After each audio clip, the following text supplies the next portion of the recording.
성부와 성자와 성령의 이름으로 아멘. 하늘을 우러러 사랑을 하느님 아버지 뜻 안에서 스승이신 예수님과 도움이신 성령님과 사랑을 성모님과 성녀의 아버지와 성미카엘 대천사와 하늘의 모든 거룩한 천사들과 성인들의 전구를 청하며 기도드립니다. 사랑을 아버지, 온 인류가 아버지께 마땅히 드려야 될 모든 그 권리를 드리지 못한 그 역겹고 모욕적인 죄악을 저희 사명이 배상과 보속을 드립니다.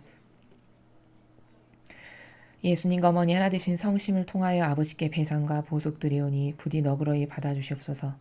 또한 아버지, 이 나라에 주신 축복과 은총이 무엇인지 깨닫지도 못한 채 단 한 번도 아버지께 올바른 반향을 드리지 못했던 그 모든 잘못과 죄를 또한 저희 사명과 저희 십자가 사도직과 제자들이 아버지와 예수님과 성령 하느님과 어머니의 그 하나 되신 성심 안에서 배상과 보속을 드리오니 너그러이 받아주시옵소서. 이 대한민국을 용서하여 주시고 자비를 베풀어 주시옵소서.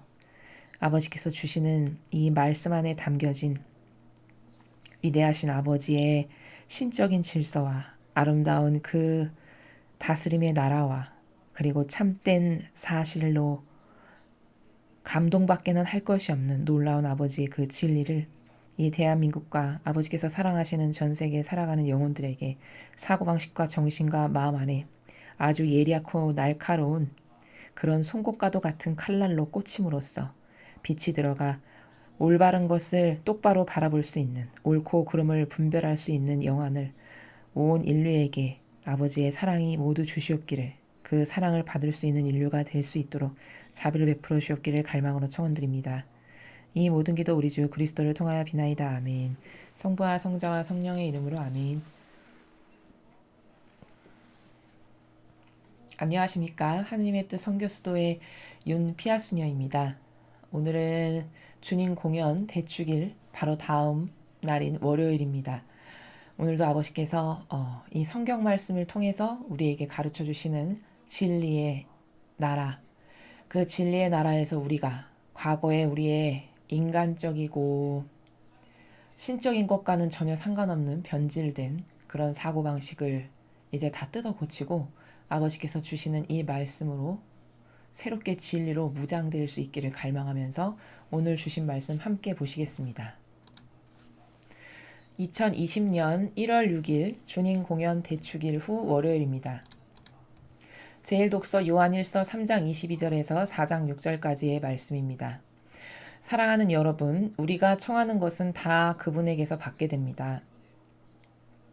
우리가 그분의 계명을 지키고 그분 마음에 드는 것을 하기 때문입니다. 그분의 계명은 이렇습니다. 그분께서 우리에게 명령하신 대로 그분의 아드님이신 예수 그리스도의 이름을 믿고 서로 사랑하라는 것입니다. 그분의 계명을 지키는 사람은 그분 안에 머무르고 그분께서도 그 사람 안에 머무르십니다. 그리고 그분께서 우리 안에 머무르신다는 것을 우린 바로 그분께서 우리에게 주신 성령으로 알고 있습니다. 사랑하는 여러분, 아무 영이나 다 믿지 말고 그 영이 하느님께 속한 것인지 시험해 보십시오. 거짓 예언자들이 세상으로 많이 나갔기 때문입니다. 여러분은 하느님의 영을 이렇게 알 수 있습니다. 예수 그리스도께서 사람의 몸으로 오셨다고 고백하는 영은 모두 하느님께 속한 영입니다. 그러나 예수님을 믿는다고 고백하지 않는 영은 모두 하느님께 속하지 않는 영입니다. 이것은 그리스도의 적의 영입니다. 그 영이 오리라고 여러분이 전에 들었는데 이제 이미 세상에 와 있습니다. 자녀 여러분, 여러분은 하느님께 속한 사람으로서 거짓 예언자들을 이미 이겼습니다. 여러분 안에 계시는 그분께서 세상에 있는 그자보다 더 위대하시기 때문입니다. 그들은 이 세상에 속한 자들입니다. 그런 까닭에 그들은 세상에 속한 것을 말하고 세상은 그들의 말을 듣습니다. 우린 하느님께 속한 사람입니다. 하느님을 아는 사람은 우리의 말을 듣고 하느님께 속하지 않는 사람은 우리의 말을 듣지 않습니다. 이것으로 우리는 진리의 영을 알고 또 사람은 속이는 영을 압니다.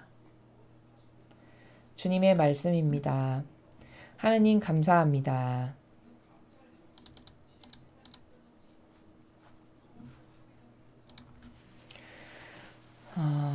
오늘 일독서는 요 근래에 계속 이어서 전해주고 있는 요한복음, 요한 1서의 내용입니다.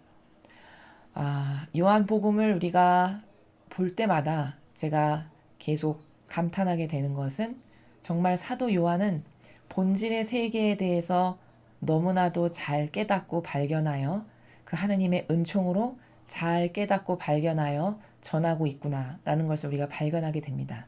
여기서 인간적이라고 하는 향기가 거의 느껴지지 않습니다. 저자인 자신에 대해서 무엇을 드러내거나 자신과 관계된 그 관계성의 나라의 그 필체가 하나도 보이지 않죠. 오로지 본질의 세계, 오늘 특별히 어떤 본질의 세계에 대해서 사도 요한이 이야기하고 있는가?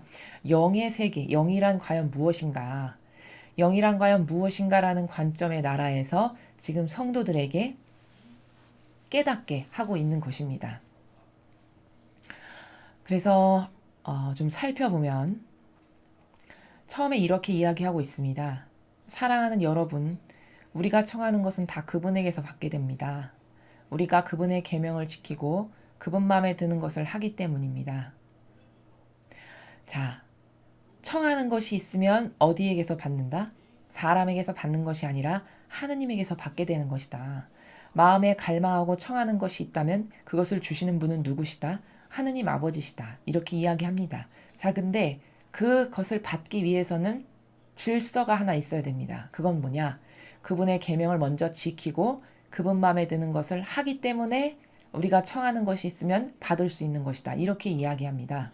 자, 그러니까 신적인 나라라는 것은, 즉 본질의 나라라는 것은, 진리의 세계라는 것은 이렇게 질서가 너무나도 정확하고 간결하고 분명합니다. 이에 반해 인간 세계에는 여러분, 인간 세계에 질서가 있는 것처럼 보이시잖아요. 뭐 헌법이 있고 따라야 될 규칙으로 뭔가 제재가 있고 자유민주주의의 국가라는 시스템이 굉장히 훌륭하고 완벽한 것처럼 보이죠. 그러나 여러분, 그 만든 법 질서를 그나마도 신적인 것과 완벽하게 신적인 것에 완벽하게 부합하진 않지만 그나마라도 만든 그 법 질서를 잘 지키고 살아가는 지금 국가가 대한민국입니까? 아니면 오히려 헌법의 질서를 지금 파괴하고 있습니까? 저는 후자라고 단언코 말씀드릴 수 있습니다. 요 근래 특히 2, 3년 안에 헌법의 그 질서라는 것, 국가가 어떤 것을 정해놓았고 그 공정과 정의 가운데 그 국가에서 살아가는 국민들만 누구라도 공정하게 그 정의에 따라서 판단받아야 하고 그것을 따라야 될 의무가 당연히 주어지는 바로 이런 가지런한 질서 안에 이 나라가 운영되고 있습니까? 아니면 그렇지 않습니까? 우린 그렇지 않은 것을 지난 2, 3년 안에 너무나도 많이 보았습니다. 자신은 매우 공정하고 정의로운 사람인 것처럼 법무부 장관이 페이스북에 거의 매일이다시피 공정과 정의에 대해서 글을 남겼습니다. 자, 근데 막상 그가 그 자리에 오르기 위해서 여러 가지 청문회를 거치고 그의 가족들에 대한 조사가 시작되고 나서 보니 어떻습니까? 남을 비난하기 위해서 공정과 정의에 대해서 언급하고 썼던 그 사람의 자녀와 부인과 그 모든 이들에게서 자신이 비난했던 공정하지도 않고 법질서도 문란케 한다라고 그토록 비난했던 그 행동을 자기가 고스란히 하여 이 나라의 법 질서를 위반하는 주범이었다는 사실이 명명백백히 다 드러났습니다. 자, 이렇게 인간은 무질서하기 그지없는 존재인 것이 바로 인간이라는 존재가 믿고 따르고 살아가는 이 사고 방식의 나라입니다. 그러나 자기는 애써 변명하고 애써 부인을 하죠. 나는 그때 이러이럴 수밖에 없었다. 그때 이러이러한 이유 때문에 이런 결과를 가져올 수밖에 없었다. 그 수많은 시간에 걸쳐 한 변명이 여러분 그 법무부 장관의 그런 변명이 오히려 자신의 인격을 더 바닥이 되고 쓰레기가 되게 한다라는 것을 그 사람이 모르는 것입니다. 최소 정직하다면 정직한 양심이 있는 사람이라면 자신의 양심에 비추어서 국민 앞에 너무나도 죄송하지만 저는 이렇게 겉과 속이 다른 이런 행위들로 모든 국민을 실망시킨 이런 사람이니 자격이 없습니다. 최소 양심이 있고 정직한 사람이라면 이렇게 말해야 하는 것입니다. 그리고 그렇게 말했을 때 오히려 제3자가 객관성을 가지고 그래도 최소한 양심은 있는 사람이구나라는 것을 판단하고 분별할 수 있게 되는 것이죠. 그러나 어떻죠? 인간은 끝끝내 변명하고 인정하지 않고 굳이 구차하고 역겨운 변명을 늘어놓기가 일수인 바로 이런 인간이, 그것도 우리나라에서 가장 좋은 대학을 나왔다라고 자부하고 모두가 참으로 존경할 만하다라고 인정하는 그 한 인간의 수준이, 정신세계의 수준이 바로 이런 것입니다.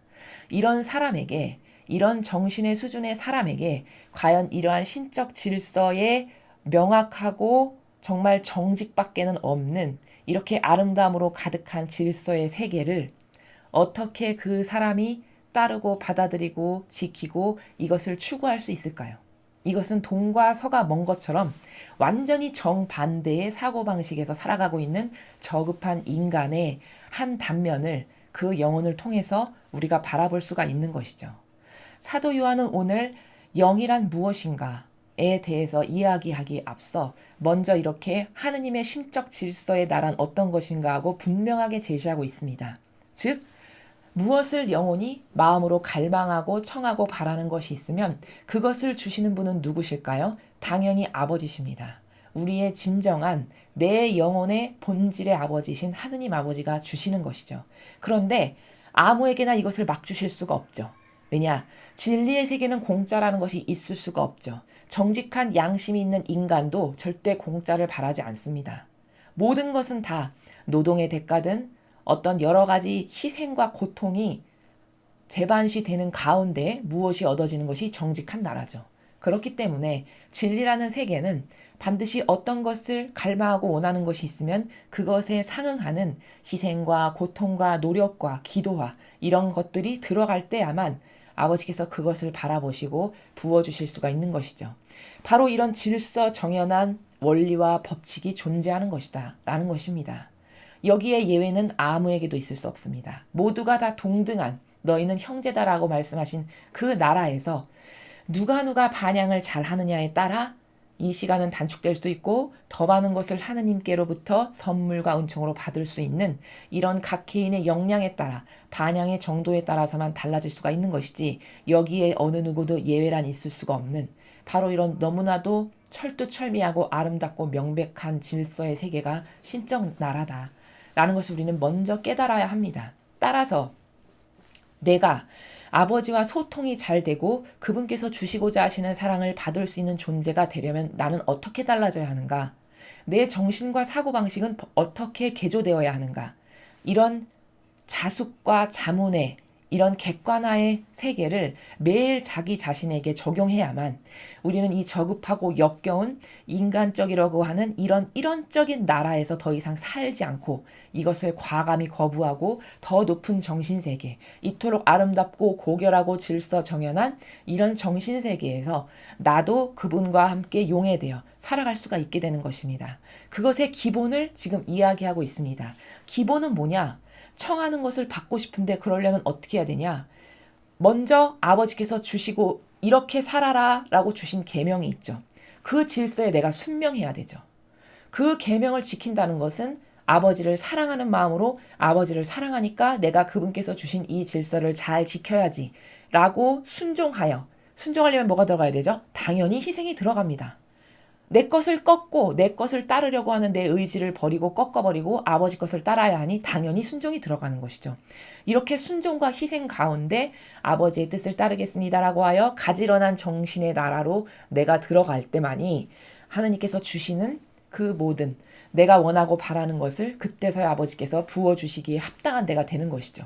그래서 사도 요한은 그렇게 계명을 지키고라는 나라가 지금 제가 말씀드린 것처럼 아버지께서 세워놓으신 그 질서에 순종하는 마음으로 순응하고 받아들이는 마음으로 내가 거기에 용해되고 녹아들어서 아버지의 뜻 그것만을 따르고자 하는 그 의지를 그분께 보여드림으로써 그분 마음에 드는 것을 하게 된다면 하느님께서 그때 내가 갈망하는 바를 들어주셔도 나는 그것을 받기에 합당한 존재가 되는 것이죠.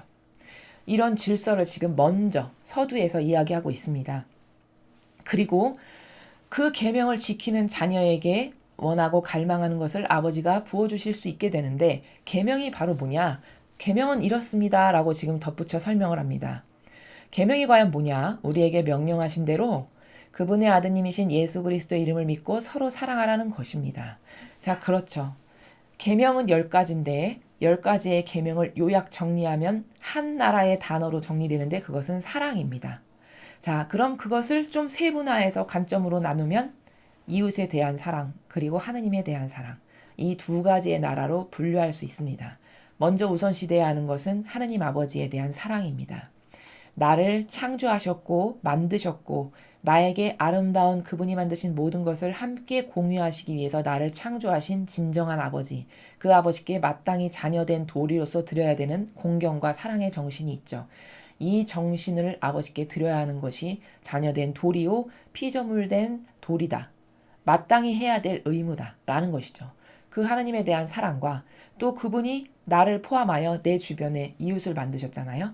그 내 주변에 보내주신 나의 사랑하는 가족과 내 이웃들을 마치 예수님을 사랑하는 것처럼, 또는 성모님을 사랑하는 그런 마음과 정신의 나라에서 나에게 보내주고 맡겨주신 모든 이들을 그 두 분을 사랑하는 마음으로 사랑하는, 바로 이것이 계명이다 라고 지금 사도 요한이 이야기하고 있는 것입니다. 그래서 그분의 계명을 지키는 사람은 그분 안에 머무르고 그분께서도 그 사람 안에 머무르십니다. 그리고 그분께서 우리 안에 머무르신다는 것을 우린 바로 그분께서 우리에게 주신 성령으로 알고 있습니다. 자, 여러분, 머무른다는 것이 어떤 나랄까요? 예를 들어 내가 어떤 사람을 사랑해서 어떤 남녀가 있다라고 생각해 봅시다. 어떤 한 여인이 한 남성을 사랑하여 이제 결혼하게 됐습니다. 근데 그 사랑이 병든 인간적인 사랑이 아니라 예수님과 성모님의 정신세계를 닮은 온전한 사랑이 되려면 어떻게 해야 되느냐? 그 두 사람 사이에 질서가 존재해야 됩니다. 예수님과 성모님께서 지니셨던 질서의 나라 가운데에서 두 사람이 사랑을 완성해야 돼요. 자, 그럼 이건 무슨 말이냐? 창조 질서가 남성은 여성을 보호하게끔 되어 창조하셨고, 먼저 창조하셨고, 그리고 여성은 이 남성의 갈빗대를 뽑아서 만드셨습니다. 이건 무슨 원리를 말씀하시는 것이냐? 여성은 남성에게 속해야 된다는 것이죠. 남성의 마음의 한 중심 안에 겸손하고 순종하는 자세로 속해서 이 사람이 나를 보호해주는 보호자로서 나를 보호해주고 싶은 마음이 들 수 있도록 모든 것을 온유로 받아들이면서 그렇게 겸손하고 순종하는 마음으로 내가 사랑하는 그 사람 마음 안에 한 중심으로서 살아가는 것이 여성의 본연의 위치다라는 것입니다. 자, 그럼 남성의 본연의 신적인 질서의 위치는 뭐냐? 나에게 맡겨준 여인을 내 몸과 내 자신보다 더 사랑하는 정신으로 그 여인을 위해서라면 무엇이든지 마다하지 않고 희생할 수 있는 이런 정신. 이것이 신적 질서에서 하느님 아버지께서 남자를 창조하셨을 때 세우신 질서입니다. 자, 이렇게 두 사람에게 각각 사랑의 질서가 주어졌습니다. 그리고 이 두 사람은 서로 어떤 정신으로 사랑해야 될까요? 남성은 자신의 아내를 사랑하되 마치 성모님을 사랑하는 마음으로 이 사람의 영혼이 좋아지기 위해서 필요한 것을 내가 적극적으로 희생으로 주는 것을 기쁘고 영예로 여기는 그런 마음으로 이 아내를 사랑하는 것입니다. 그리고 아내는 이 남편을 어떻게 사랑해야 될까요? 내가 예수님을 사랑하는 마음과 그 정신으로 나의 주인이고 나의 모든 것을 다 주어도 아깝지 않은, 내가 믿고 완전히 신뢰하고 의탁할 수 있는 그런 기댈 수 있는 존재, 든든한 그런 마치 버팀목과도 같은 존재, 그런 존재로서 겸손하게 순종하는 이런 사랑의 마음과 정신을 이 남성에게 주면서 두 사람이 이렇게 사랑을 완성한다면 이 가정이 얼마나 아름다울까요? 바로 이것이 신적 질서의 나라에서 두 남녀가 사랑해야 하는 그런 질서입니다. 온 인류의 모든 부부가 여러분 이런 사랑의 정신으로 서로를 사랑한다고 생각해 보십시오. 이 가정엔 단 한순간도 평화를 깨뜨릴 일이 발생하지 않을 겁니다. 이것은 인간적인 사랑이 아니라 순전히 신적인 거룩하고 위대하고 아름다운 정신의 세계에서 영혼을 사랑하는 것이기 때문에 이 사람이 조금 부족하다거나 무엇이 모자라다거나 내가 보기에 만족스럽지 않다라고 해서 이것을 팽개치고 버리고 신의를 깨버리는 이런 정신이 아니죠. 오히려 부족한 무엇이 보이고 어떤 잘못된 것이 보일 때 이 영혼을 위해서 희생하는 마음으로 내가 이 사람의 부족한 것을 오히려 채워주는 이런 사랑을 서로 한다라고 생각해 보십시오. 이것보다 더 아름다운 인간의 사랑은 아마 없을 겁니다. 아마 없을 겁니다가 아니라 없습니다. 왜냐하면 이 사랑의 정신이 예수님과 성모님께서 아버지 뜻을 행하기 위해서 이 지상에서 가지셨던 사랑의 나라이기 때문입니다. 그래서 원래 사랑은 이토록 순전히 상대방을 위한 것이고 나를 위한 것은 하나도 없을 때만이 고결하고 아름답고 매력적일 수 있는 것이지 여기에 어떤 나를 위한 것이 끼어들기 시작한다.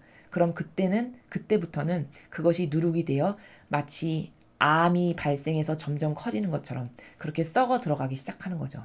이토록 인간적이라는 것은 굉장히 무섭고 더럽고 역겨운 것이다. 라는 것을 말씀을 드립니다. 자, 이 두 사람의 관계성에서 여러분 살펴보십시오. 이 두 사람은 서로 안에 지금 머무르고 있는 겁니다. 이 두 사람이 이렇게 예수님과 성모님의 정신세계로 서로를 오로지 위한 희생밖에는 없는 사랑의 나라로 서로를 사랑한다면 이 두 남녀는 서로가 서로 안에 머무른 상태가 되는 것입니다. 바로 이런 단적인 예를 지금 제가 왜 들어드리느냐. 여러분께서 여기 지금 사도 요한이 말하는 이 정신세계를 이해하려면 이것은 순전히 본질만 이야기하는 것이기 때문에 이렇게 본질로 리마인드를 자꾸 하고 관점을 열어서 펼쳐보지 않으면 이게 무슨 말인지 이해할 수가 없습니다. 그냥 막연하고 피상적으로만 들릴 뿐이에요. 왜냐하면 우리의 정신이 그 정도로 썩고 병들었기 때문에 이론적이고 형상적인 것에 한평생 치우쳐서 살다 보니까 본질의 나라를 얘기하면 마치 아기가 옹알이를 하는 것처럼 뭐 엄마 아빠를 부를 때 시작할 때 굉장히 힘들게 부르기 시작하잖아요. 마치 그런 것처럼 그냥 까만 글씨를 알아서 읽기는 읽지만 그 글씨 안에 담겨져 있는 이 문장 안에 담겨져 있는 이 너머의 세계, 본질의 세계는 볼 수 있는 눈이 없거든요. 그렇기 때문에 끊임없이 객관화를 시켜서 또 신적인 그 성경에 나와 있는 많은 원리들을 접목시켜야만 이해할 수가 있기 때문입니다. 그래서 그분의 계명을 지키는 사람은 그분 안에 머무르고 자, 이 머무르다는 나라가 도대체 무엇인가? 이렇게 완전히 속하는 거죠. 완전히 믿고 신뢰하고 의탁해서 완벽하게 속하는 겁니다. 그럼 그 사람 안에 머무르고 있는 상태인 거죠. 우리가 예수님 안에 그리고 아버지 안에 그렇게 머무르고 있다라는 사실을 어떻게 입증하고 확인 가능하냐? 계명을 지키는 사람이라면 당연히 지금 머무르고 있는 거다라는 거죠. 이건 너무나도 이 일은 이와 같이 수학에 이 일은 이와 같이 너무나도 당연한 말이죠. 여러분이 누구를 진정으로 온 마음과 열과 성을 다해 내 목숨보다도 더 사랑하는 사람이 하나 생겼다면 그 사람이 좋아하는 것을 나도 좋아합니다. 그 사람이 원하는 것을 그가 말하기 이전에 내가 먼저 들어주죠. 그런 정신의 나라라면 진짜 하나님 아버지를 진실된 나라에서 사랑한다면 아버지께서 말씀하신 바를 지키지 않는다는 것은 있을 수가 없는 일이죠. 오히려 말씀도 떨어지기 이전에 더 열정적으로 내가 나서서 지키는 바로 이것이 사랑한다는 증거고 입증될 수 있는 자료입니다. 그렇게 누군가가 하나님의 계명에 정말 충실해서 이런 희생이 전제된 사랑의 정신으로 사랑하고 살아간다.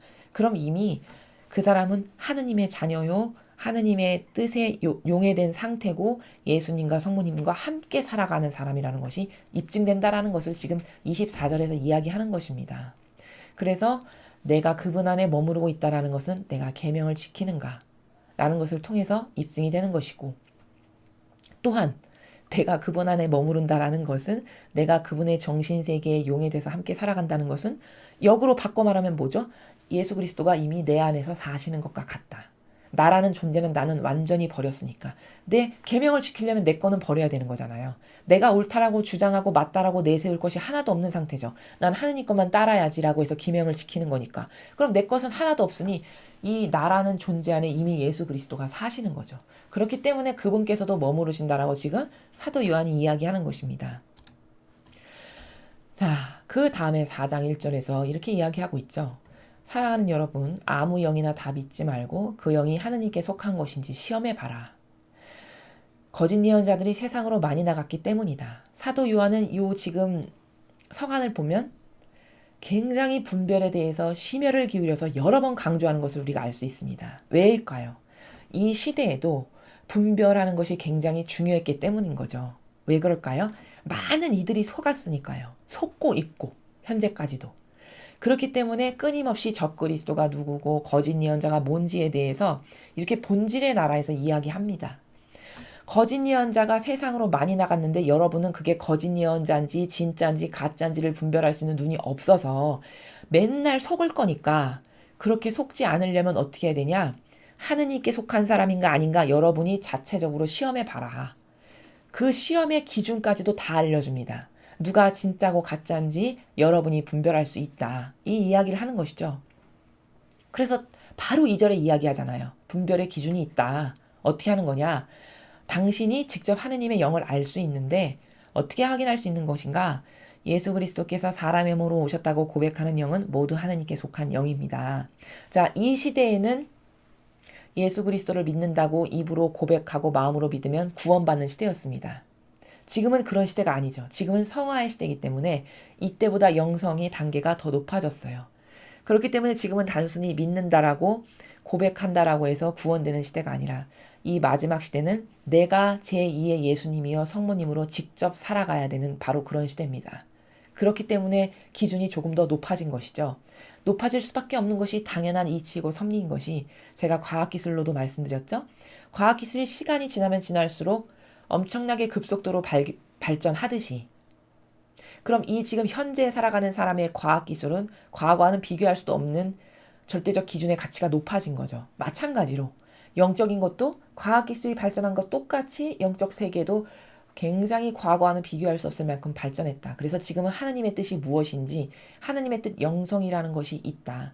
그 하나님의 뜻이라는 건 아주 간략하게 말씀드리면 내가 예수님과 성모님의 정신세계에 완전히 용해돼서 그 두 분의 정신세계로 이 지상에서 2000년 전에 예수님과 어머니께서 사셨던 그 인성을 대신해 드리는 것이다. 내가 그 인성을 대리해 드리면 나의 인성이 그분의 신성에 용해되어서 겉에 육은 나이나 내 안에서 예수님 어머니께서 직접 사셔서 2000년 전에 하셨을 법한 일들을 이 현대 시대에서도 나를 매개체로, 나를 도구로 얼마든지 하실 수 있는 바로 이런 영성의 단계까지 지금 왔다. 라는 것이 지금 현대의 영성입니다. 그렇기 때문에 지금 사도 요한은 이 시대의 관점에서 이야기했기 때문에 이 시대에는 구원받으려면 예수님을 구세주 그리스도라고 믿고 말하고 마음으로 믿고 그래서 신뢰해서 입으로 고백하면 구원받을 수 있다라고 그런 기준이 있었던 거죠. 그런 기준으로 봤을 때 그런 것을 진실되게 고백하고 그런 마음의 의지가 행동과 영향력으로 나와. 그럼 이건 하느님께 속한 거다. 백발백중으로 알 수 있는 거죠. 그러나 예수님을 믿는다고 고백하지 않는 영은 모두 하느님께 속하지 않는 영이다. 그것은 그리스도의 적의 영이다. 그 영이 오리라고 여러분이 전에 들었는데 이제 이미 세상에 왔다. 자, 여러분 그리스도의 적이라고 하면은 여러분은 그 인간의 고질적인 병폐적 사고방식이 어떤 것이 있냐면요. 여러분은 어떤 다른 사람이 너는 형상에 보이는 것에 다 좌우돼서 살아가는 사람이야. 누군가 이렇게 여러분을 판단한다라고 제가 한번 제안해 보겠습니다. 여러분은 그것을 100%로 믿으실 수 있나요? 내가 왜 그 정도밖에 안 되는 사람이야. 나 그렇게 형상에만 좌우되는 사람은 아닌데. 아마 100이면 100명 다 그렇게 자신에 대해서 이야기할 겁니다. 그러나 여러분, 제가 누누이 말씀드리지만 사람은요. 어떤 수많은 한계성이 인간에게 존재하는데 그런 수많은 한계성 중에 하나가 또 뭐냐? 자기 자신에 대해서 굉장히 관대하다는 거죠. 그리고 실제적인 그러니까 지성으로 자기가 이런 사람이야라고 생각하는 그 자기 자신과 사실적 열매를 맺어서 내가 확고부동한 어떤 딱딱 굵직굵직한 열매를 통해서 나라는 사람이 어떤 존재인가를 까서 봤을 때 실제적 나하고는 굉장히 괴리감이 큽니다. 이성적으로 생각하는 나는 그냥 이상주의자가 이런 내가 되었으면 좋겠어 라고 생각하는 나일 뿐 그게 실제적 나는 아닙니다. 그렇기 때문에 착각 속에 살아가는 게 대부분의 인간이에요. 이렇게 왜 이야기를 하느냐? 보통 그리스도의 적이 이 세상에 왔습니다. 그럼 여러분은 어떤 사람을 그리스도의 적이라고 생각하시냐? 저 광신도 신천지의 교주, 그다음 뭐 이상한 요즘에 많이 생겨나고 있는 신흥 교단의 그런 뭐 뉴스에도 가끔 나오는 어떤 아이를 뭐 성폭행을 해가지고 어떻게 신도를 망하게 했네, 돈을 끌어들여서 망하게 했네, 이런 이상한 교단의 교주들, 이것만 그리스도의 적이다. 아, 저거 사이비네, 사이비 교주네, 이렇게 생각한다는 것이죠. 그럼 그들이 사이비가 아니냐? 아니, 그 말이 아닙니다. 그들은 분명히 하느님의 이름을 팔아서 사기치는 사악한 마귀 세력인 게 맞죠. 근데 중요한 것은 뭐냐? 여기서 사도 요한이 그리스도의 적이라고 이야기한 것은 그런 사이비 종교단체의 교주들만을 이야기한 것이냐? 그게 아니라는 겁니다. 저는 이전에 앞전 강의에서도 이 부분에 대해서 많은 이야기를 드렸지만 끊임없이 반복해서 이야기를 드리는 이유는 왜 그럴까요? 우리의 사고방식은 고질적으로 어떤 것에 하나에 필 꽂혀서 박혀 있는 것이 있습니다. 그 박힌 것을 수많은 객관화를 통해서 확인하지 않으면 뽑혀나가지 않는 고질적 병폐적 사고방식이 인간에게 있어요. 그게 뭐냐? 여러 가지가 있을 수 있지만 특히 신앙생활에서는 로마 가톨릭에 있는 이런 사제와 주교와 교황과 자원한 봉사자들, 그들이 그리스도의 적이다라는 것을 절대로 인식할 수가 없고 오히려 그것을 거부한다는 사실이죠. 근데 그것이 사실 사람 눈에 분별할 수도 없을 만큼 사악하고 교묘하고 유려해서 그건 그리스도의 적이라고 인식조차도 할 수 없게 다 막아버리고 이미 차단하고 닫아버리는 이런 사고방식을 누가 주입했냐? 이 로마 가톨릭의 교계 제도와 전통이 여러분이 어린 시절부터 마치 비소를 먹이듯이 계속적으로 주입해 온 것입니다. 그래서 여러분은 거기에 완전히 경도되어서 로마 가톨릭에서 자원한 봉사자야, 그렇게 한평생 살았어. 그럼 그가 그리스도의 적이라고 생각할 사람은 진리를 이렇게 배우기 전까진 단 한 명도 없을 것을 저는 장담합니다. 저도 아주 어렸을 때 유아 세례를 받았고 로마 가톨릭에서 계속적으로 신앙생활을 한 사람으로서 이건 어찌 보면 너무나도 당연한 거예요. 저의 경험으로 봤을 때 여러분께서 로마 가톨릭에 살아가는 수도자와 사제와 주교와 추기경과 교황이 오히려 마귀의 영에 들려서 아버지께 모욕만을 드리는 존재다라는 것을 사실적으로 인식할 수 있는 사람이 과연 몇 퍼센트 될까? 굉장히 회의적이라는 것이죠. 그럼 왜 그럴 수밖에 없는가? 저는 그런 한계적 환경도 납득을 하고 이해를 합니다. 왜냐하면 마치 이런 것이죠. 어떤 동물이 맨 처음에 태어났을 때요. 자기 눈앞에 맨 첫 번째 보이는 그 피조물을 엄마라고 생각한다고 합니다. 어떤 동물이 뭐 예를 들면 뭐 제가 정확하게 모르겠습니다. 뭐 오리라고 하면은 뭐 오리가 맨 처음에 이 세상에 눈을 뜨고 나왔는데 가장 먼저 눈앞에 보이는 사물을 엄마라고 생각한다라는 사고방식이 있다라고 합니다. 마치 그런 것과 같아요. 내가 태어나서 유아 세례 받고 한평생 부모님 손을 잡고 젓가락과 숟가락을 잡으면 밥을 먹는 것이 당연한 것처럼 그렇게 한평생 거기서 신앙생활을 했습니다. 그럼 눈을 딱 떴는데 오늘부터 이 사람이 네 엄마야. 그럼 여러분은 저 사람이 내 엄마가 아닐 거야. 이렇게 의심하는 사람은 단 한 명도 없죠. 그날 그 후부터 엄마 이렇게 합니다. 마치 그것과도 같아요. 그것과도 같기 때문에 여러분께서 지금 몸담고 있는 로마 가톨릭의 많은 권한과 권력을 쥐고 있는 그들이 만든 인간의 뜻이 교묘하게 조작하여 만든 교계 제도와 전통으로 우상으로서 살아가고 있는 이 사람들이 정말 하느님을 대리해서 열심히 희생 봉사하는 사람이라고 착각 가운데 한평생 믿고 살다가 죽을 수밖에 없는 이런 운명인 것이죠. 그렇기 때문에 이런 사실적인 팩트를 말씀드려도 굉장히 반감을 갖거나 납득하기가 어렵거나 이해가 잘 되지 않는 많은 분들이 계실 것을 제가 이해합니다.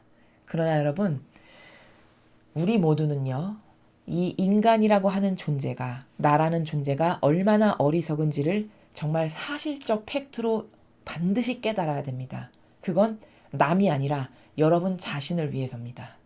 여러분 자신이 무엇이 진짜고 가짜인지를 분별할 수 있는 그런 역량의 눈을 키우지 않으면 여러분은 한평생 잘못된 것을 믿고 따르고 동조하다가 죽어버릴 수밖에 없는 비참한 운명에 처하기 때문입니다. 그래서 저희 사명이 끊임없이 이렇게 부르짖고 부르짖고 또 부르짖고 부르짖는 것입니다. 예수님께서도 성경에 보면 중요한 사실을 말씀하실 때는 진실로 진실로 진실로 이렇게 말씀하세요. 왜 반복하셨을까? 그만큼 중요한 거기 때문인 거죠. 그만큼 영혼에게 이걸 모르면 큰일 난다 얘들아, 그 나라가 진실로 진실로예요. 그렇기 때문에 여기 그리스도의 적의 영에 대해서 지금 사도 요한이 설명하는데, 하느님께 속하지 않았으면 그리스도의 영인데, 이 시절에는 내가 예수 그리스도를 믿습니다라고 마음으로 진실되게 믿어서 입으로 고백하지 않으면 다 하느님께 속하지 않은 영이니까 그건 그리스도의 적이다 라고 이렇게 이야기합니다. 자, 그럼 이것을 그대로 가져와서 분별의 기준으로 지금 시대에 적용해 보십시오. 지금 시대는 이것보다 분별하기가 더 까다로워요. 왜냐? 마귀가 그만큼 과거 그 어떤 세대하고도 비교할 수 없을 만큼 교묘하고 유료해졌기 때문인 거죠. 이 시대는 그냥 예수님을 믿냐 안 믿냐, 이거를 말로 고백하느냐 안 하느냐의 수준만으로도 저 사람이 하느님께 속한 자인가 아닌 자를 분명히 알 수가 있었어요. 근데 지금은 입으로 다 하느님을 믿고 따른다고 고백합니다. 그러니 어떻게 해야 될까요? 분별의 기준을 더 많이 여러분이 알고 배우셔야겠죠. 그러니 어떻게 분별을 합니까, 수녀님? 겉으로 보기에 다 착해 보이는데요. 조그만 경차 타고 다니고 가서 불쌍한 꽃동네 어린이들에게, 꽃동네 사람들에게 발에다 입맞춤 해주고, 세월호 그 불쌍한 부모, 애기, 아들 잃은 부모들 위로해주고 다 착해 보이는데요, 수녀님. 어디가 막인가요? 이런 의구심을 가지시는 게 어찌 보면 당연해요. 그만큼 사악하고 분별하기가 어렵기 때문인 거죠. 자, 그래서 예수님이 가르쳐 주셨어요. 한평생 어떤 사람이 말과 행위로서 맺은 열매들이 있습니다. 그 열매들을 여러분 인터넷에 들어가서 일일이 다 찾아보세요. 그리고 그 열매들을 다 나열해서 적어보십시오. 그럼 한 사람의 정신이 무엇을 의지적으로 추구하고 따랐는가를 우린 알 수 있습니다. 마치 한 정치인의 인생에 그 정치인이 행했던 그 행로의 발자취를 따라서 다 나열해서 적어보면, 아, 이 사람은 진짜 한평생 나라를 위해서 온통 희생밖에 하지 않았던 사람이구나. 그것이 입증되는 거죠. 그래서 그냥 겉에 말만으로 듣는다고 해서 그걸 분별할 수가 있나요? 절대 그렇지 않죠. 여러분, 정치인이 선거 때 유세에서 나와서 제가 나라를 위해서 희생하겠습니다 이렇게 안 하는 사람이 어딨나요? 다 그런 말로 코스프레는 다 그렇게 합니다. 선하고 착한 코스프레는 엄청 많이 해요.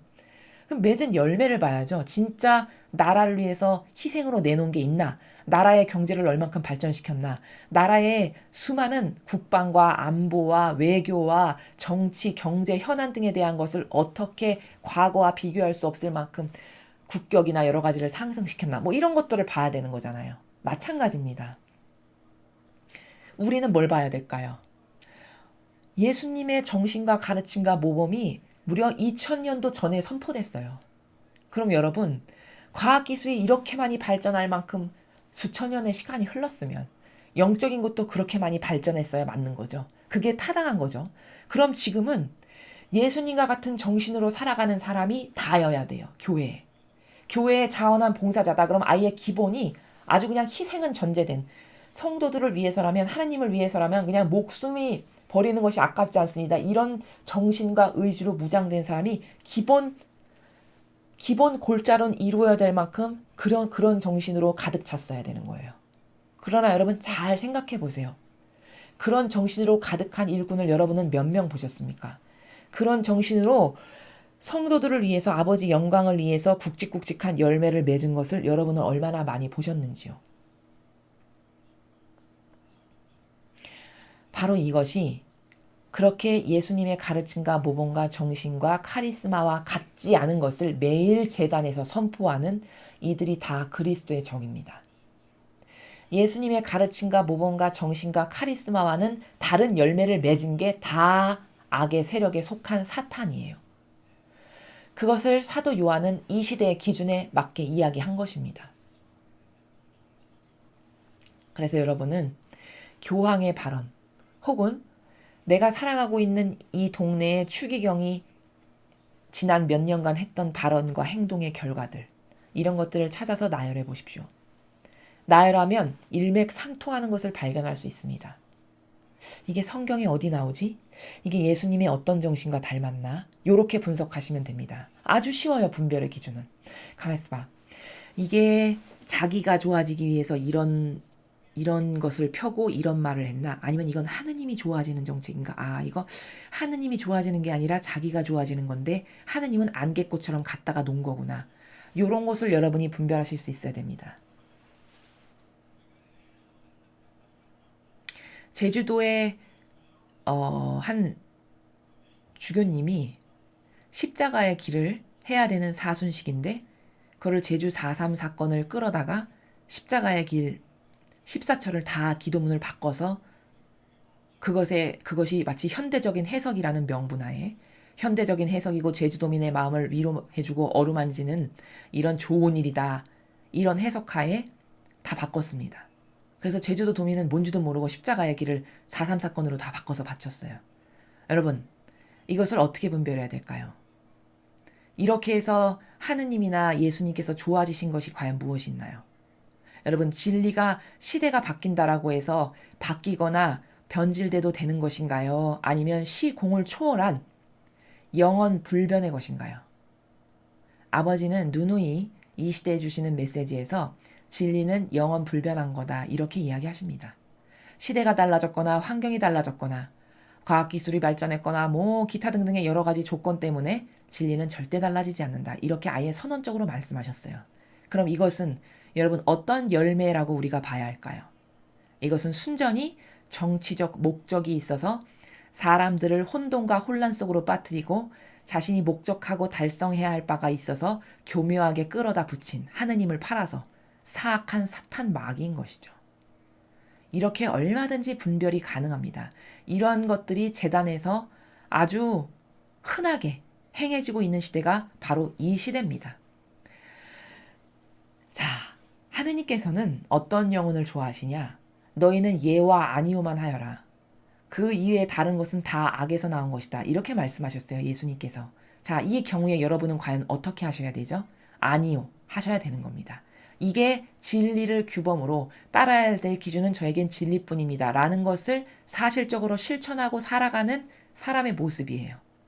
예수님이 하신 말씀을 지키기 위해서 저건 하느님의 가르침하고 다르잖아. 난 아니요 하겠어. 라고 당당하게 아니요할 수 있는 바로 이런 성도가 하느님께 속한 자녀다라는 것을 입증할 수 있는 것입니다. 그래서 지금 장황하게 많은 말씀을 드렸지만 그렇게 한 이유는 객관화를 통해서 여러분이 이제 더 이상 이렇게 수십 년을 속았으면 더 이상은 속아서는 안 되는 것이죠. 더 이상 속아서 내 영혼을 내가 지옥으로 끌고 간다? 이것은 납득할 수도 없고 용납할 수도 없는 정의가 들끓어 올라야만 하는 그런 분개해야 마땅한 아버지께 영광을 드리는 것처럼 속이고 모든 영혼을 지옥으로 끌고 가게 하는 그런 교묘한 악이구나라는 것에 분개해야 될 마땅한 것이라는 것이죠. 그 다음 보면 자녀 여러분, 여러분은 하느님께 속한 사람으로서 거짓 예언자들을 이미 이겼습니다. 여러분 안에 계시는 그분께서 세상에 있는 그자보다 더 위대하시기 때문입니다.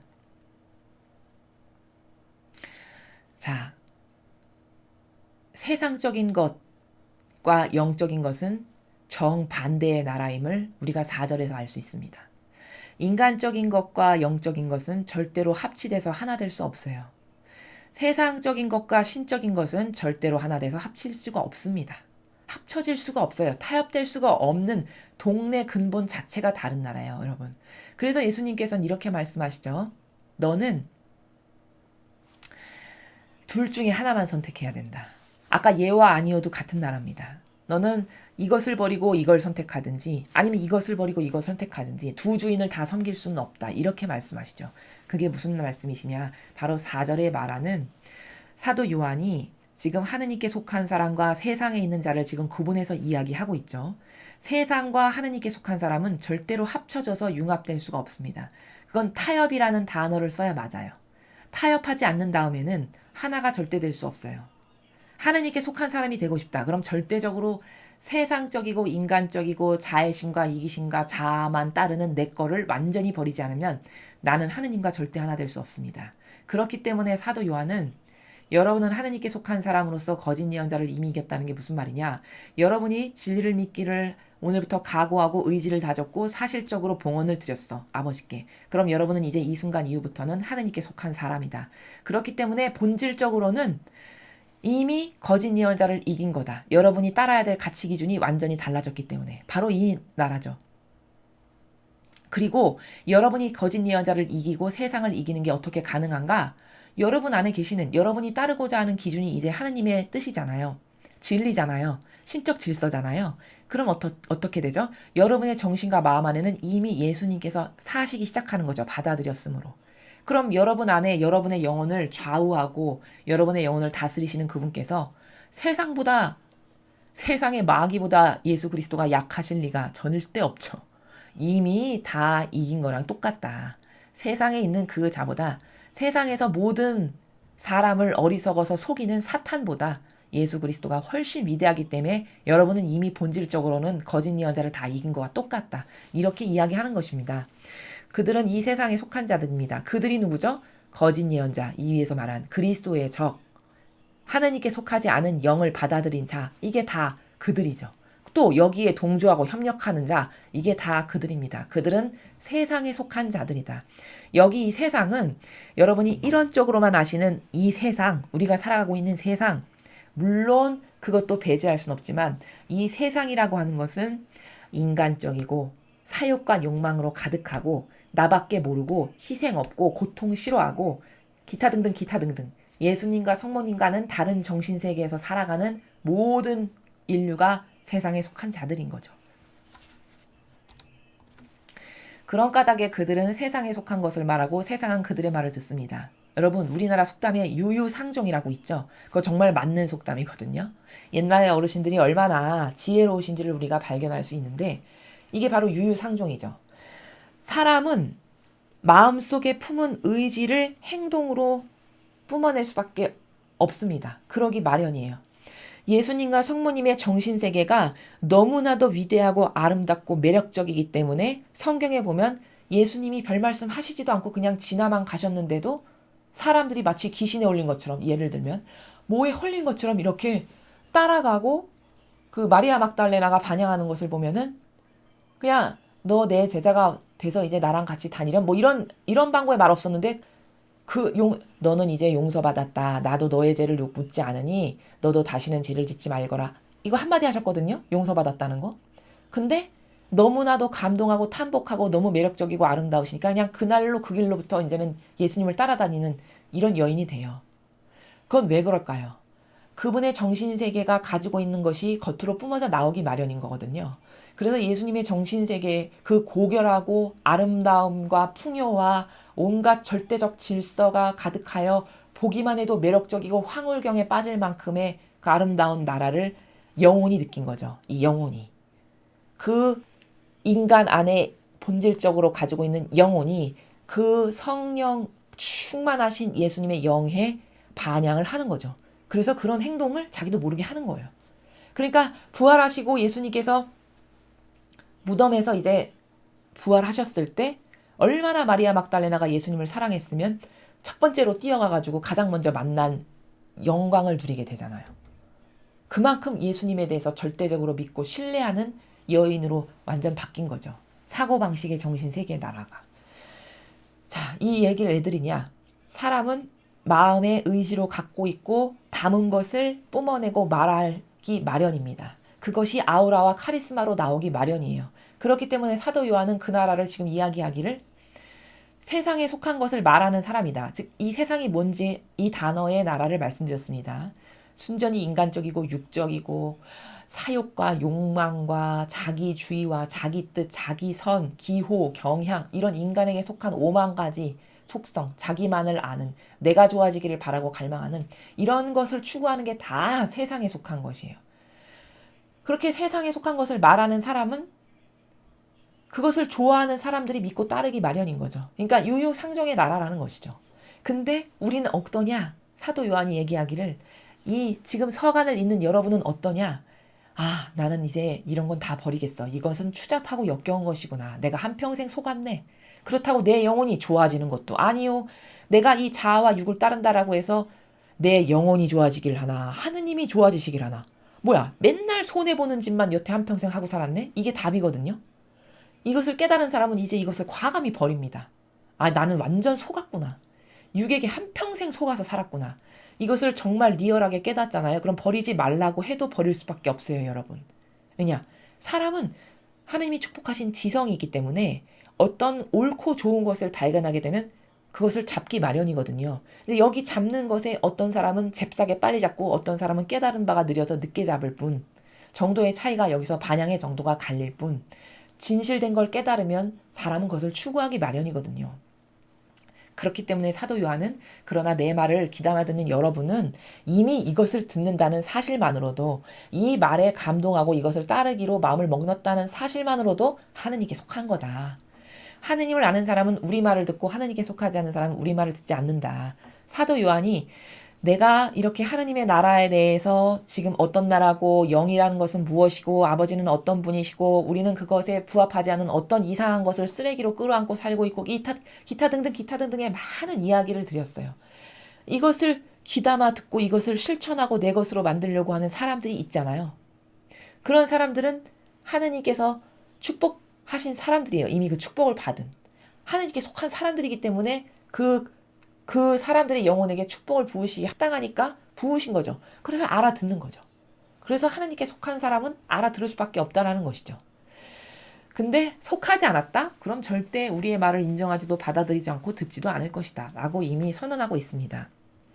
이것으로 우린 진리의 영을 알고 또 사람을 속이는 영을 압니다. 자, 위에 이렇게 기타 등등 제가 말씀드린 모든 것으로 여러분은 저게 하느님께 속한 진리의 영인지 아니면 마귀에게 속한 악의 영인지 이것을 이제 여러분은 분별할 수 있게 되었다. 라고 지금 사도 요한이 절절하게 본질의 나라에서 속지 말라고 이 글을 읽는 성도들에게 지금도 또 같은 갈망을 가지고 하느님께 다가온다면 이 말을 듣고 과감히 자신의 잘못된 것을 버릴 수많은 성도들에게 이 이야기를 전하고 있는 것입니다.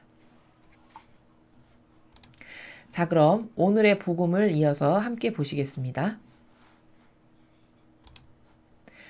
마태오복음 4장 12절에서 17절, 23절에서 25절까지의 말씀입니다. 주님 영광 받으소서. 그때 예수님께서는 요한이 잡혔다는 말을 들으시고 갈릴레아로 물러가셨다. 그리고 나자렛을 떠나 즈불룬과 납탈리 지방 호숫가에 있는 카파르나움으로 가시어 자리를 잡으셨다. 이사야 예언자를 통하여 하신 말씀이 이루어지려고 그리 된 것이다. 즈불룬 땅과 납탈리 땅, 바다로 가는 길, 요르단 건너편, 이민족들의 갈릴레아, 어둠 속에 앉아있는 백성이 큰 빛을 보았다. 죽음의 그림자가 드리운 고장에 앉아있는 이들에게 빛이 떠올랐다. 그때부터 예수님께서는 회개하여라 하늘나라가 가까이 왔다 하고 선포하기 시작하셨다.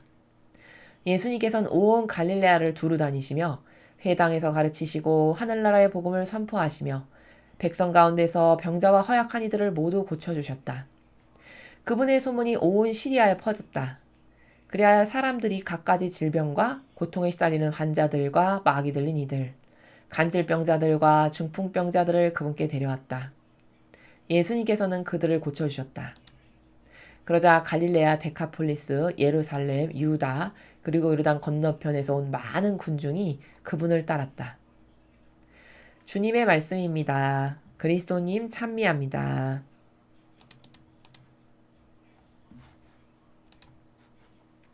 오늘 복음은 마테오 복음입니다. 이 마테오 복음 오늘 주신 말씀 중에서 우리가 좀 관점적으로 배워야 할 것은 바로 이겁니다. 보통 성경을 그렇게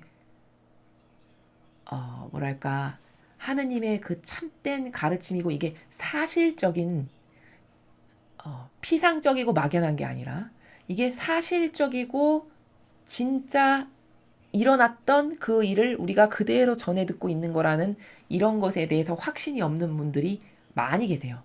신자들 분들 중에서도 저는 그런 분들을 참으로 많이 봤습니다. 자, 그건 왜 그럴까요, 여러분? 그것은 왜 그러냐? 여러분께서 가짜 종교 생활을 하셨기 때문이에요. 그러니까 진짜인 신앙 생활을 하신 게 아니라 여러분은 한평생 종교 생활을 하신 겁니다. 그럼 종교 생활이 뭐냐? 신앙 생활은요, 신과 교감하고 통교하는 정신세계를 나누는, 정신세계의 교감을 통해서 나의 정신세계가 고차원화돼서 그분의 정신세계와 같아지는 바로 이것이 신앙생활이거든요. 종교생활은 피상과 형상으로만 신을 대하고 어떤 행사, 무슨 제도, 전통 이런 것을 따르는 것이 마치 신을 따르는 것이라고 착각해서 한평생 그것만을 하는 이게 종교생활이거든요. 그리고 그 종교생활의 목적은 딱 하나예요. 내가 좋아지기를 바라는. 내가 신에게 뭔가 의탁하고 막 바라고 원하는 게 있을 때 신이 그것을 잘 들어주셨으면 좋겠어. 하나님께서 내 소원을 이렇게 탁탁탁탁 다 들어주셨으면 좋겠어. 그렇기 때문에 나는 이것도 이렇게 열심히 하고 이것도 열심히 하고 뭐 이런 내가 원하는 것이 있어서 바라는 것이 있어서 하는 것이 바로 종교생활입니다. 자, 그러면은 신앙생활은 뭐 갈망 같은 건 하나도 하면 안 되는 그런 세계인가? 아니요. 그런 말이 아닙니다, 여러분. 또 오해가 있으실까봐. 갈망을 하지 말고 원하는 것이 하나도 없게 해라. 그 이야기가 아닙니다. 갈망을 하면 올바른 자세와 정신이 되었을 때 아버지가 다 주세요. 문제는 올바른 갈망을 할 줄 모른다는 것이죠. 그럼 도대체 올바른 갈망이 뭔가? 올바른 갈망은 주의 기도에 다 나와 있어요. 올바른 갈망의 기도가 무엇인지. 주의 기도를 요약 정리하면 이겁니다, 여러분. 하느님의 뜻이 천상에서와 같이 이 지상에서도 이 땅에서도 아버지 뜻만이 위대하고 완벽하시니 가장 좋은 것이니 이 땅도 아버지 뜻이 다스려 주세요. 아버지 뜻이 원하시는 바를 이 땅에서 다 이루어 주세요. 라고 내 영혼이 그걸 진정으로 원해서 진실된 나라의 정신세계에서 갈망한다. 그럼 하느님께서 나의 갈망을 보시고 세상과 이 세상의 모든 것을 이제 다스리시게 되잖아요. 그럼 내가 그렇게 아버지의 뜻이 가장 먼저고 유일무이하고 완벽하고 올바르고 전 아버지의 뜻에만 반영할 겁니다. 나의 마음을 먼저 내어드렸죠. 아버지께서 저를 좀 다스려주시고 세상을 다스려주세요. 나를 먼저 내어드렸잖아요. 그럼 그때서 하느님께서 내 영혼과 세상을 이제 다스리시는데 내가 맡겨드리고 위탁했으므로 그때 나를 다스리실 수 있으니까 어떻게 될까요? 그때 내가 원하고 바라는 바를 덤으로 채워주시는 거예요. 이게 바로 화답을 받을 수 있는 기도고 주의 기도의 요약 정리가 바로 이겁니다. 아버지 뜻이 하늘에서와 같이 땅에서도 이루어지소서. 이게 무슨 말이냐? 하나님의 뜻이 완벽하시고 올바르시고 아버지가 마땅히 다스려야 될 주권이 아버지에게만 있잖아요. 아버지가 창조해 주신데 당연히 아버지가 다스리셔야죠. 수천 년 동안 아버지의 권리를 다 박탈했어요. 이 인간이. 이 사악하고 못돼 처먹은 인간이 하나님의 권리를 다 박탈했다니까요. 다 박탈해서 지금 왕처럼 재단에서 예수님의 가르침은 하나도 전하지 않고 자기 걸 맨날 가르치잖아요. 이게 하나님의 권리를 박탈한 거지 뭡니까? 그래서 하나님이 다스리실 수가 없어요. 마치 이거랑 같죠. 12명의 아들을 낳았는데 12명을 내 배 아파서 낳은 내 자식인데 내가 하나도 다스리지 못하게끔 다 가로막고 모든 걸 다 역겹게 해놓고 이웃 사람이 와서 자기가 아버지 행세하고 처세해. 이러면 여러분 이거 화 안 나는 게 정상인가요? 이게 화가 나야 정상입니다. 화가 안 나는 건 정의가 없어서 그런 거예요. 정의가 있는 사람이라면 여기서 이게 화가 나야 되는 게 정상이거든요. 지금 세상의 꼴이 그거랑 같아요. 저분이 내 아버지신데 내 아버지의 권리를 자녀가 인정해드리지도 않고 알아보지도 못하고 필요 없다고 그래. 맨날. 그래서 하느님은 강제로 하시진 않거든요. 자유의지를 존중하시기 때문에 강제로 하시지 않으니까 다스리실 수가 없는 거예요. 그렇게 지금 수천 년 동안 하느님의 권리를 이 교회가 박탈한 상태입니다. 근데 더 기가 막힌 건 뭐냐? 이 아버지의 마음이 왜 미어지고 찢어지느냐? 왜 기가 막혀서 한숨밖에 안 나오느냐? 아니, 아버지를 찾으려는 노력을 하고 뭔가 이렇게 올바른 것을 발견해야 될 자녀가 단 하나라도 있어야 되잖아요. 그 많은 자녀 중에. 근데 얼마나 기가 막히냐면 뒤늦게 나온 애들, 뒤늦게 나온 자녀는 아버지를 태어나서 본 적이 없어가지고 이 앞에 것들이 다 가로막아가지고 야 아버지는 이런 분이야, 야 우리 아버지는 이런 사람이었어 하면서 지가 아버지로서 누릴 권리와 권한을 다 도둑질하고 지가 아버지 행세하고 야 내가 네 아버지야 마치 이런 식으로 해. 그러면 이거에 속아서 또 여기에 다 동조하고 협력하는 꼴이에요. 그럼 아버지가 이런 자녀를 보실 때 어떤 마음이 드실까요? 나를 올바르게 인식하고 알아보고 공경하는 자녀가 단 한 명도 없네. 이게 기가 막힐 노릇인 거예요. 이게 딱 지금의 이 세상과 완전히 똑같아요. 완전히 똑같습니다. 그러니까 다스리시고 싶어도 못 다스리세요. 아무도 원하지 않고 누군지를 모르고 일단은 내 아버지가 어떤 분이신지를 알지도 못하는데 어떻게 다스려 주십시오 할 수가 없잖아요. 그러니까 아버지가 누구신지 모르는 것도 기막힐 노릇인데 필요 없고 원하지도 않고 뭐 딱히 궁금하지도 않아. 그러니까 어떻게 될까요? 다스릴 수가 없고 권리를 다 권한을 박탈당하신 상태죠. 이러니까 이것을 누군가는 찾아서 반드시 배상과 보상을 하고 돌려드려야 마땅한 거거든요. 저희가 그것을 하려고 노력하는 겁니다. 2000년 전에 이걸 누가 하셨냐? 예수님이 이걸 하신 거예요.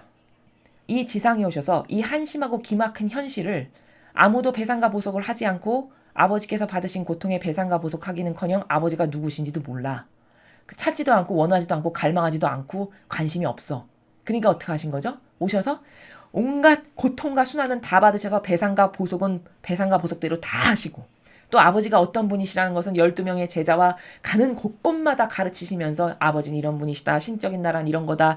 얘야 너는 신적인 나라의 질서에서 살려면 이래야 된다. 이것을 매일 가르치신 거예요. 이렇게 해서 이것을 세우기를 원하셔서 2000년 전에 오셔가지고 세워놓으신 게 바로 이겁니다. 예수님께서. 그럼 지금 다녀가신 지가 2000년도 더 됐잖아요. 그럼 여러분 2000년이란 세월이면 엄청나게 긴 세월이죠. 인간의 입장에서 봤을 때. 어마무시하게 긴 세월이죠. 그럼 지금 2000년이나 지났으면 그 정신이 엄청 발전했어야 되잖아요. 그 가르쳐주신 기본 백데이터는 아예 그냥 기본 베이스고 거기보다 영성이 더 발전하고 더 뛰어나가지고 흠결 없는 고결한 영혼이 많아야 정상이죠. 근데 여러분 어떤가요? 지금 인류의 꼬라지를 한번 보세요. 어떤가? 이 정신세계가요. 얼마나 저급하고 미천하고 허접하냐면 내가 누군지도 모르고 본연의 내가 어떤 존재인지 궁금하지도 않고 내가 죽으면 어디 갈 건지도 관심도 없고 내 아버지에 대해서는 더더욱 관심 없고 그냥 당장 먹고 쓸 거 있으면 만족스럽고 어떻게 하면 돈 좀 더 많이 벌고 어떻게 하면 높은 자리에 더 올라가고 어떻게 하면 내가 더 좋아지고 남보다 더 많은 것을 순전히 이런 것에만 관심이 있는 저급하기 이를 데 없는 인간의 꼬라지가 된 게 지금의 이 시대를 살아가는 우리의 정신의 수준입니다. 이러니 아버지가 이걸 보시고 얼마나 안타까우시겠어요. 아버지는 어떤 분이시냐면 제가 아버지를 다 알지도 감히 못하는 미천한 존재지만 아버지는 이렇게 말씀하실 만큼이에요. 그 사랑의 나라가 얘야 세상의 부모는 너를 버릴 수 있을지도 몰라. 그러나 나는 너를 절대 버리지 않는다. 너를 절대 잊지 않는다. 이렇게 말씀하시는 분이세요. 그 절대 버리지 않는다라는 나라가 뭔지 여러분 잘 아셔야 됩니다. 그 영혼을 소중히 여기시기를 그 영혼이 멸망하고 패망하기를 절대 원치 않으셔서 이렇게 매일 말씀을 주시는 거예요. 이것을 통해서 제발 좀 깨달으라고. 올바른 것을 보고 네가 무엇을 추구하고 갈망하고 원해야 되는지 좀 깨닫고 발견하렴 해서 그 노력을 지금 2000년 동안 계속 하시는 거죠. 이런 부모가 있습니까, 여러분? 올바른 것을 깨닫게 하기 위해서 이렇게 항구하게 노력하고 자녀들에게 끊임없이 무엇을 주시기를 갈망하고 열망하는 이런 부모가 있냐고요. 이런 한계성 가운데서는 이런 부모가 존재하지 않습니다.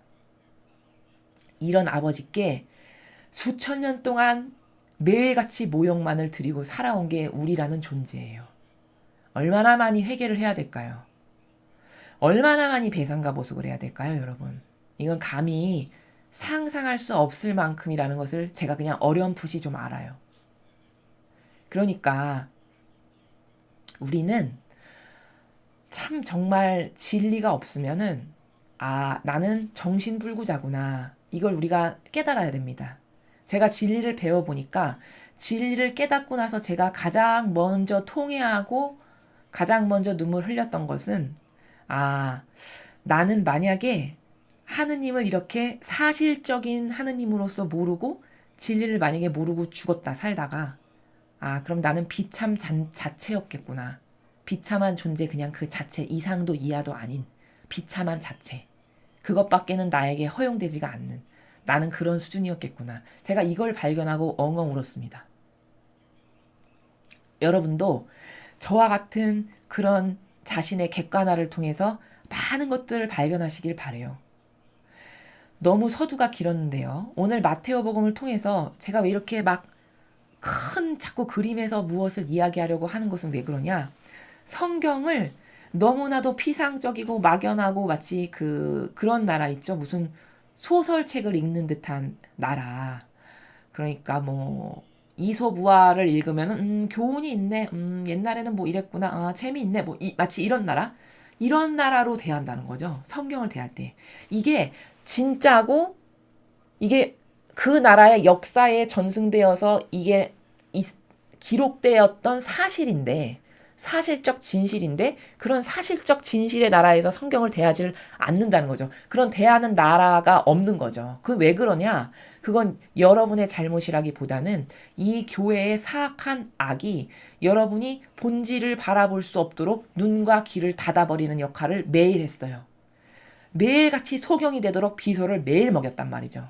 그럼 비소는 한꺼번에 먹으면 즉사하겠지만 매일 0.1 나노 마이크로 뭐 그램 이런 식으로 조금씩 먹는다. 그럼 자기가 죽어가는지 모르고 서서히 죽게 되는 거죠. 영혼이 죽어가는 게 바로 이와 똑같습니다, 여러분. 그러니까 이거와 같아요. 여기 벽에 코팅지를 바르는데요.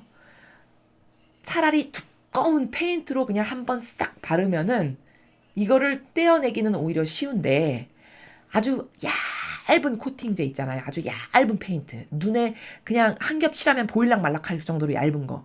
그것을 2000년 동안 매일 바른 거예요. 그럼 그 얇은 코팅제를 2000년 동안 매일 바르면 지금 2000번이 더 씌워진 거잖아요. 그럼 여러분 이 2000번을 더 씌운 이 코팅막을 띄는 게 쉬울까요? 아니면 두꺼운 페인트지를 한 번 칠한 걸 띄는 게 쉬울까요?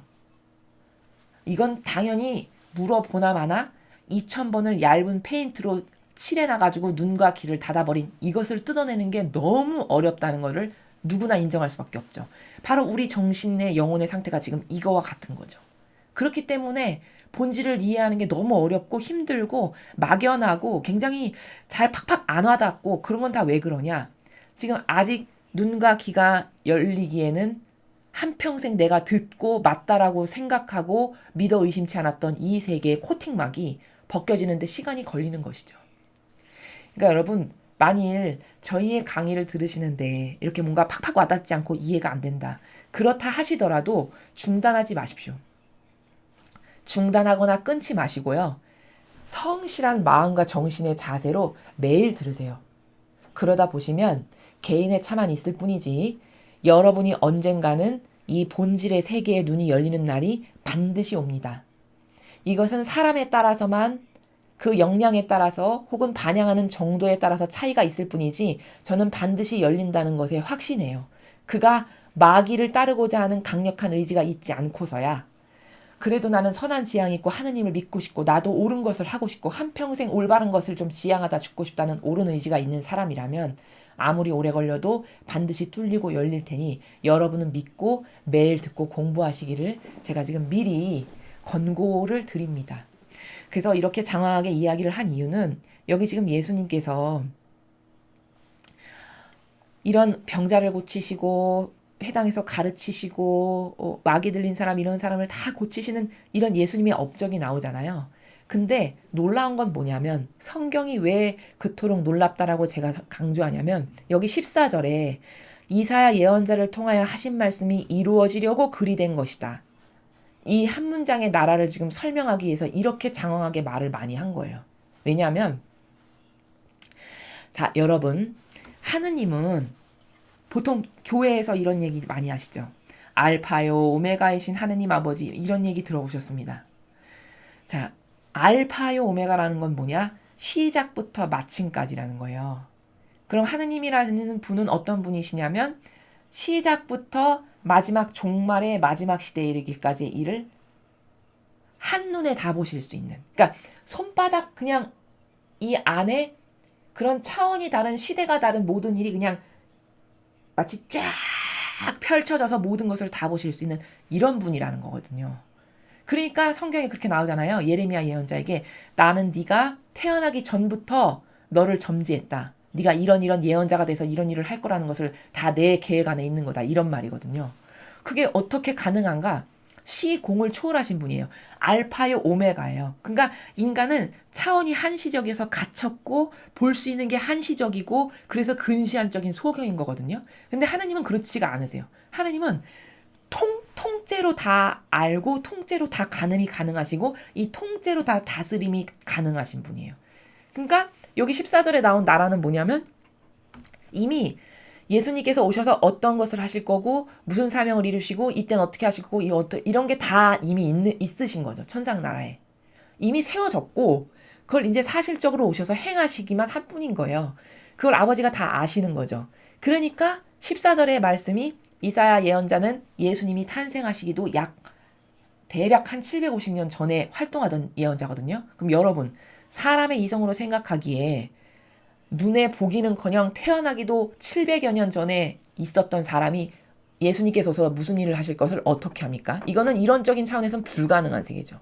이건 불가능한 세계예요. 어떤 인간도 그것을 알 수는 없어요. 제 아무리 똑똑하고 잘났다 해도. 근데 하느님은 가능하시죠. 선택한 영혼을 통해서 750년 후에 예수님이 오셔서 무슨 일을 하실 것을 이사야 예언자를 통해서 다 말씀하셨어요.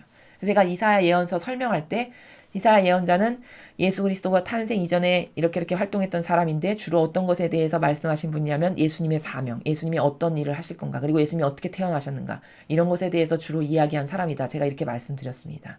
그 입증되고 있잖아요. 이사야 예언자를 통해서 예수님이 오셔서 이런 병자 고치고 이렇게 말씀을 선포하실 거고 이렇게 회당에서 가르치실 거고 이런 게 다 이루어지려고 지금 이렇게 사실적으로 예수님이 뭐 나자렛을 떠나서 뭐 즈불론과 납달리 지방에 있는 여기서 뭐 가르치고 회개하라 선포하고 복음을 전하시고 이런 일이 다 왜 있느냐? 이미 이사야 예언자를 통해서 아버지의 설정값이 천상의 설정값이 있기를 다 이렇게 되기로 계획이 되어 있는 거라는 말이죠. 그러니 여러분 성경이 그냥 단순한 이소부화나 그림책에 비할 바가 아니라는 것을 제가 지금 말씀을 드리는 겁니다. 이렇게 750년 전에 선포하시고 그 후에 와서 정확하게 똑같이 선포한 바를 이루시는 분이 하느님 아버지세요. 그런 위대한 역사를 담은 책이 성경입니다. 그러니 성경을 안 보고 어떻게 지성인이라고 할 수 있으며 어떻게 나는 지적인 것을 좋아하는 사람이야 라고 이야기할 수 있나. 이건 참 아이러니한 거예요. 그건 참 아이러니한 겁니다. 그러니까 지적인 것이 지성인이 뭔지를 모르는 거죠. 이 본질의 나라가 이렇게 사실적으로 이미 몇백 년 전에 선언하고 그게 딱 맞게 들어맞고 있는 것을 입증하는 책인데 그것을 안 믿고 본 적도 없고 들은 적도 없는 이상한 사람이 말하는 것은 참으로 그토록 잘 따라가는 거죠. 너무 인간은 참 아이러니한 존재라는 거를 제가 계속 누누이 말씀드리는 게 믿어야 될 것은 안 믿고 안 믿어야 자기 영혼에 유익한 것은 믿는 이런 정신 창난과도 같은 사고방식을 하고 살아가는 게 인간의 한계성이라는 겁니다. 그래서 오늘 우리가 이 마테오복음을 통해서 볼 수 있는 건 뭐냐? 하느님이 어떤 분이신가? 하느님은 이렇게 미리 선포하고 말씀하시고 그대로 다 이루시는 분이구나. 진짜 만물을 다스리시는 아버지시여 위대한 신이시구나. 이걸 우리가 발견할 수 있다는 겁니다. 그래서 이렇게 예수님께서 오셔가지고 이미 이사야 예언자를 통해서 선언하신 대로 다 아프니 병자 마귀 들리니 이런 거 다 고쳐주시고 회개하고 복음을 믿어라 복음 선포하시고 그래서 이것을 통해서 수많은 군중이 이제 그분을 따라다니기 시작했다라는 바로 이 사실이 뭐냐. 이건 천상의 다 아버지의 뜻 안에서 계획된 거고 그 뜻이 이루어지려고 아버지의 뜻이 이루어지려고 이런 일이 사실적으로 펼쳐지고 있는 거다. 즉 다시 이야기하면 하느님의 뜻은 이루어지지 않고 되돌아오는 예가 단 하나도 없다. 이게 답입니다. 하느님이 뭔가를 하나 선포하고 말씀하셨잖아요. 어떤 말씀을 한 문장 하셨어요. 그럼 그 한 문장이 이루어지지 않고 되돌아가는 예는 성경에서 단 한 개도 발견할 수 없다. 이게 사실적 팩트입니다. 이래서 위대하다라고 하시는 거고 저희는 그토록 진리를 정말 퍼펙트한 거구나. 인간이 지성이 있는 인간이라면 따르고 배우고 싶다라고 갈망할 수 있는 최고의 단계는 진리를 깨닫고 발견하는 거구나. 저는 이렇게 장담합니다. 여러분, 지적인 걸 좋아하시는 분들이시라면 진리를 열심히 배우십시오. 진리를 열심히 배워서 자신의 인격을 수준 높게 예수님과 성모님처럼 고결하게 함양하는 것에 기쁨을 느끼실 거예요. 또한 발견하기를 난 얼마나 저급한 존재이던가 난 얼마나 역겨움과 모욕만을 드리는 존재로 한평생 살았던가를 매일 깨닫게 되실 거예요.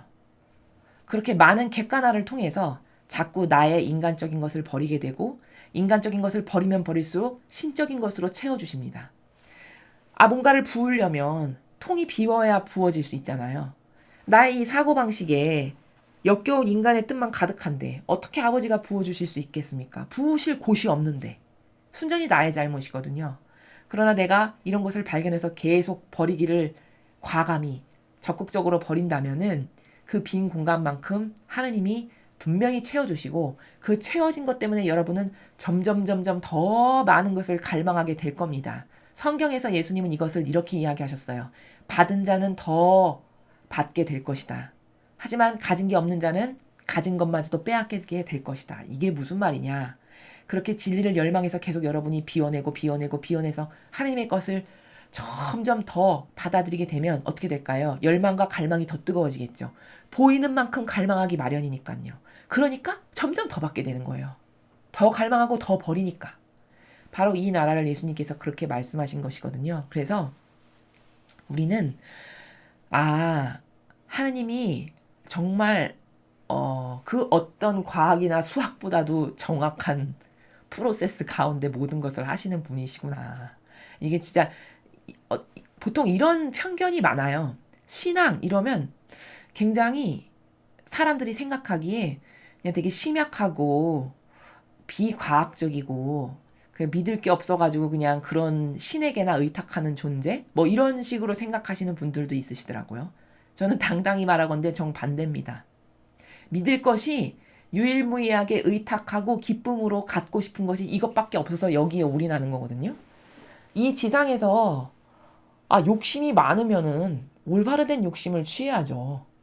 인간에게 그토록 욕심이 있다면 올바른 욕심으로 에너지를 전환해야 될 필요가 있는 겁니다, 여러분. 그렇지 않습니까? 아니 허무하게 없어지고 말 것이고 내 영혼에는 도움도 하나도 되지 않는 것을 한평생 허무하게 추구했다가 죽었다고 생각해 보십시오. 죽고 난 뒤에 세상이 반드시 존재하거든요. 반드시 존재한다라는 것을 사후세계에 다녀온 사람은 이루 손가락으로도 셀 수 없을 만큼 많은 사람들이 그 증언을 하잖아요. 사실적으로. 그리고 예수님께서는 다 갚지 않으면 안 된다. 이렇게 사후세계가 반드시 있다라는 것을 말씀하시고 이게 반드시 있는 거거든요. 그럼 내가 돌아가서 여기는 한시적으로 살 거고 거기는 평생 영원 무궁토록 살 곳인데 자기가 평생 영원 무궁토록 살 곳에 대한 궁금증을 갖기를 하나 거기에 대한 대비를 하기를 하나 뭐 거기에 잘 가려면 어떤 것을 해야 되나 이게 너무 아무런 것도 없이 막연한 거예요. 신앙에 대해서.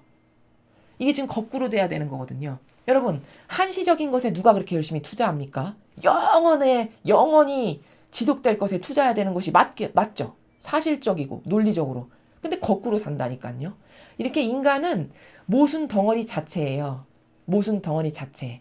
그런데도 불구하고 자기 사고방식을 그렇게 열심히 따라가고 추구하고 믿는 거죠. 이게 정말 아이러니한 겁니다.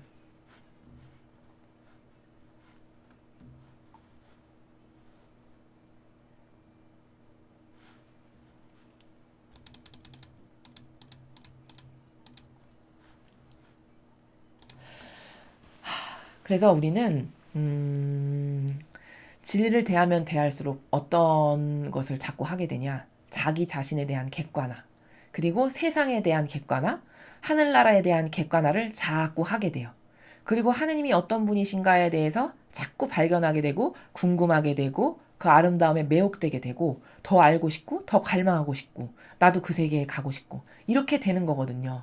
이게 영혼이 갇혀있던 영혼이 서서히 깨어나가지고 그 감옥에서 나오는 과정이 바로 이런 겁니다.